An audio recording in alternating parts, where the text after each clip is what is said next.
7.5. Inbound. Overshield inbound. Victory! 360. No scope.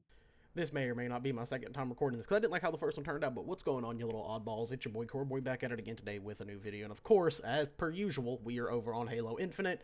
I am getting back into the swing of things currently. If y'all don't know, I haven't uploaded in a couple of days. I have some stuff to talk about, because things have been kind of going crazy in my life.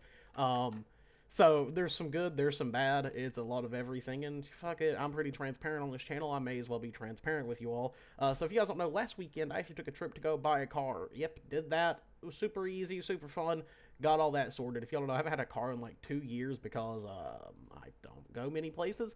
But with this year, with me traveling and everything, I was like, I really need to get that under control and do that, and, you know, just why not have it for practicality uses. And if y'all don't know, I'm kind of a car guy. I like working on cars a lot. It's something that I've done since I was a kid, thanks to growing up in a mechanics family. I'm really into that, and I kind of just missed having something to like turn into a little project whenever I have the time and money to do so. So yeah, I made the decision to go and do that.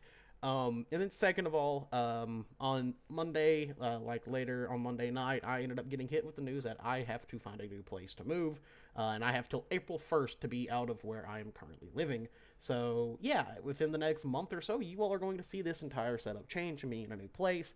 So yeah, we have that going on. There's just been a lot going on. It's been kind of weird and a little bit difficult for me. A lot of stresses came with that, and that's why I haven't been streaming or having videos out. Even though I did just put out a banger video not too long ago, it was my little Halo quiz with Blair, and I'm totally not recording another one of those tonight, because that is going to be a series that I do because it is super fucking fun. And then I also have a really big Gears of War video coming out this week as well. I'm just working on it and trying to make it as good as I possibly can. So yeah, be on the lookout for that on top of everything else. But I'm trying to get back into the swing of things. I've took a little bit of a break from gaming just to like focus on some other stuff, just because it's been difficult for your boy trying to wrap that whole thing around my head. I have a couple of options, luckily, so I'm not as stressed. The biggest thing is like work and everything, making sure that I can take my job with me, which luckily I've kind of confirmed that I can, and I'm pretty good with that. Because if y'all don't know, I work in IT, I work from home, I do IT assistance for colleges, and that has been my job for the last like month or so now. So yeah, I've been doing that, and it's been really fun. I like my job a lot because it allows me to do this and kind of have a little bit more leniency with my existence, and I like that quite a bit. But yeah, I just want to let that be said and done, set that aside. But other than that, of course, there's been a lot of stuff going on with Halo, and who knows if we're going to find a game or not. I've been actually getting games today. I hit just 2 trick shots back to back, so you guys will see that at the beginning of the video, so I hope you liked those. But yeah, we have some news for Halo Infinite. Of course, next week, there's going to be a new operation dropping.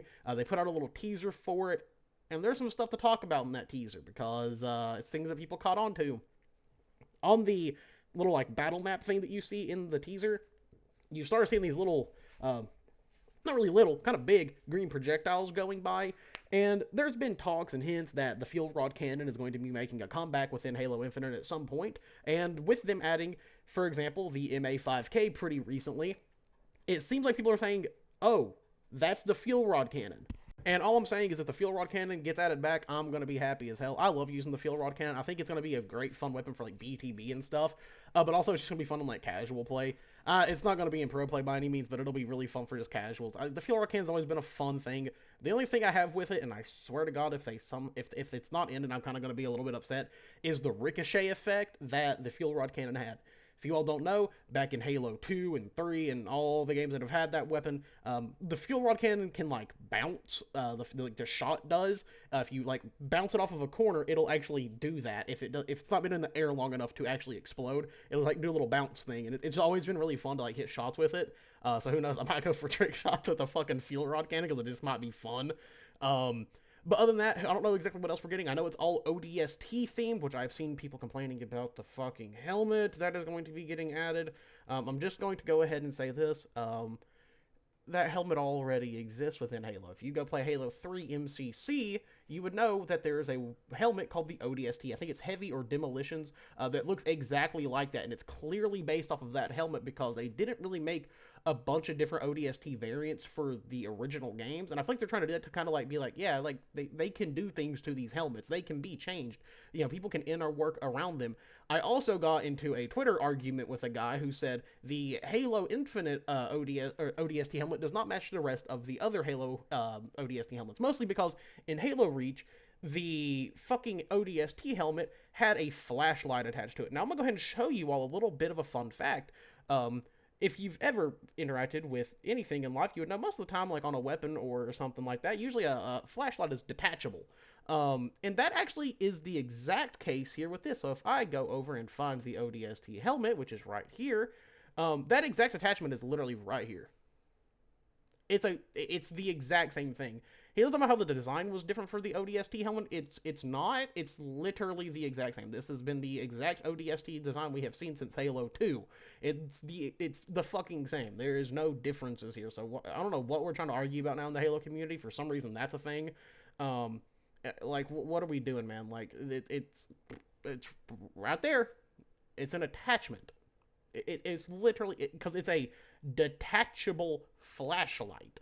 I feel like that just is kind of common sense. So it's there. It's like if somebody was to tell me that, like, oh, the operator helmet only looks like, it has just like the base helmet. It doesn't have like the goggles thing.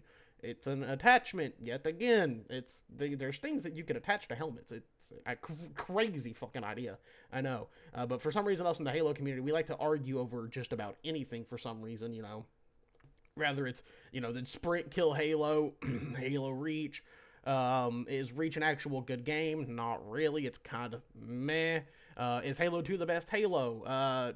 It's up there for sure, but like I wouldn't consider it my favorite.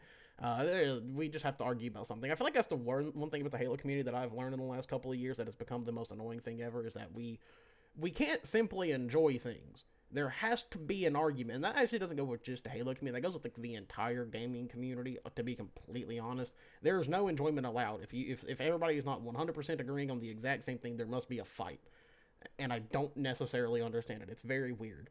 But in other news, besides talking about that, because I don't want to, because it does give me a headache most of the time, there's a lot of other stuff going on as well. So this Friday, of course, they're going to be doing like a little sit down and talking about the new update, but also the HCS 2025 roadmap is going to be getting announced, which means your boy has to start planning trips, and I can't fucking wait, because, dear God, this year is going to be insane, I think. Other than that, though, there's been some actual unfortunate HCS things going on recently. If you all have been keeping up, you would know that on Monday, due to a lot of things, ITB has officially disbanded. ITB is going to be no longer around thanks to their owner, Slay the Minotaur, who ended up stealing about crazy sum of money that I couldn't even process in my own brain, because I don't think I've ever seen that much money. I did not want that! No!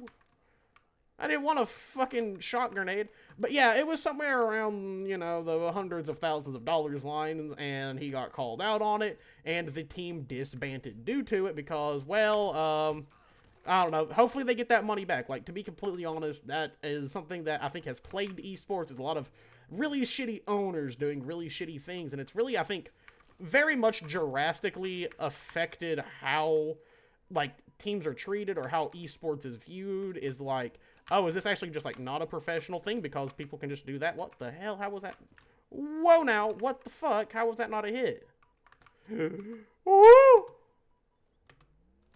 I gotta get out of here. Oh God. Sorry, Landman. Sorry about that. Wait a minute. Are we cooking?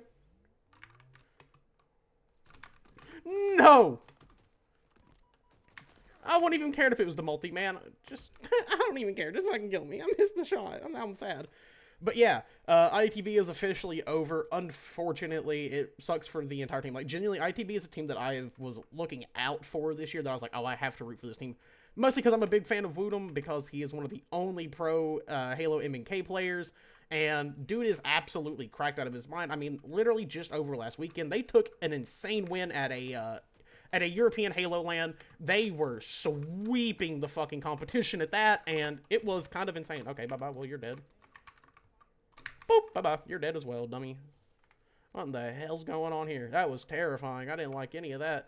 But yeah, it's really unfortunate for the ITB team. I hope they all end up getting the money that they deserve, because it was a lot of earnings that they were missing. And more than anything, a lot of it was actually towards the CSGO team and not the Halo team. The CSGO team had a significant amount of funds missing. Like, when I say, like, I know one of them had tweeted, I think it was around like $400,000.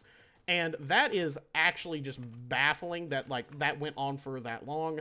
I know the dude who owned the team made a little bit of a tweet. It felt, honestly, kind of disingenuous, if you ask me. To be honest, like, reading it, I was like, I don't think this dude would have cared about any of this with, like, his tendencies and what he was doing if he wouldn't have been caught doing it. And to be honest, that's just kind of how those things go, unfortunately. It sounds like the dude genuinely does need some help. And I mean that in, like, the most literal sense possible. Like, the dude definitely needs some help with his life in general, and I do hope he gets it. Like, I'm not going to condemn death on the dude or something like that, but I also hope we don't ever see this dude in the esports space again, because that should not be welcomed after you do something to that caliber.